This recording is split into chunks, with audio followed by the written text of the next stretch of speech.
Welkom by ons gids oor die gebruik van betaalstaatsagte ware om werknemersverlof te bestuur. Ons sal ondersoek hoe om die wet op basiese diensvoorwaardes te implementeer om nakoming van Suid-Afrikaanse arbeidswette te verseker deur middel van effektiewe verlofskedulering.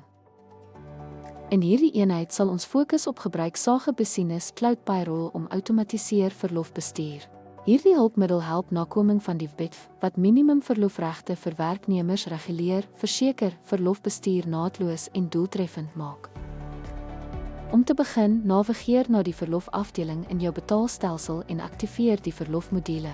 Hierdie stap is noodsaaklik vir die opstel van die BSIA standaardinstellings en verseker dat jou stelsel in lyn is met statutêre verlofvereistes. Onder die BSIA-instellings konfigureer die stelsel om aan die minimum verlofregte te voldoen, 21 dae jaarlikse verlof, 30 dae siekteverlof in 'n 3-jaar siklus, 4 maande kraamverlof en 3 dae gesinsverantwoordelikheidsverlof per jaar.